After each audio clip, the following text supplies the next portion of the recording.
நீங்கள் ஒரு மனிதரை திருமணம் செய்யவில்லை, உங்கள் பிரதிபலிப்பை தான் திருமணம் செய்துள்ளீர்கள். இந்த வார்த்தைகள் மர்மமாகத் தோன்றலாம், ஆனால் அவை ஆழமான ஆன்மீக உண்மையை தாங்கி நிற்கின்றன.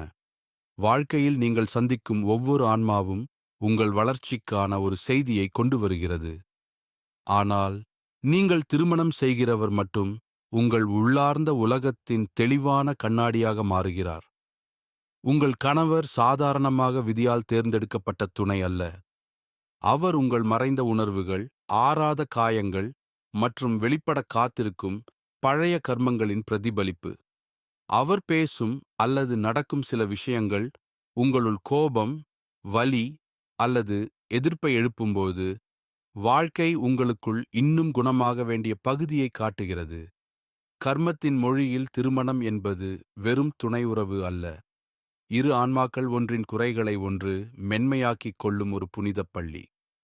கணவன் மனைவியின் தீராத ஆற்றல்களை பிரதிபலிப்பது போல் மனைவியும் கணவனின் உள்ளுணர்வுகளை பிரதிபலிக்கிறாள். நீங்கள் அவரில் ரசிப்பது உங்கள் ஒளியை காட்டுகிறது. நீங்கள் அவரில் வெறுப்பது உங்கள் நிழலை வெளிப்படுத்துகிறது.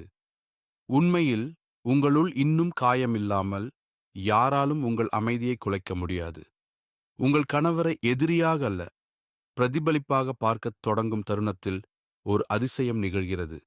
விவாதங்கள் விழிப்புணர்வாக மாறுகின்றன. வலி புரிதலாக மாறுகிறது. உறவு ஆன்மீக வளர்ச்சிக்கான பாதையாக மாறுகிறது. அதனால்தான் பரமஹன்சா யோகானந்த கூறினார், ஒவ்வொரு உறவும், குறிப்பாக திருமணம், நம்முள் அன்பு, பொறுமை மற்றும் புரிதலை விழிப்பூட்டுவதற்காக தெய்வீக அறிவால் உருவாக்கப்பட்டது. எனவே அவர் ஏன் இப்படிச் செய்கிறார் என்று கேட்பதற்கு பதிலாக, என்னுள் எந்த பகுதியை இது காட்டுகிறது என்று கேளுங்கள். அந்த ஒரு கேள்வியே அனைத்தையும் மாற்றிவிடும். ஏனெனில் நீங்கள் பிரதிபலிப்புடன் போராடுவதை நிறுத்தும் தருணத்தில் உங்கள் ஆன்மா குணமடையத் தொடங்குகிறது. அப்போது அன்பு மீண்டும் சுத்தமாகவும் நிபந்தனையற்றதாகவும் பாயத் தொடங்குகிறது.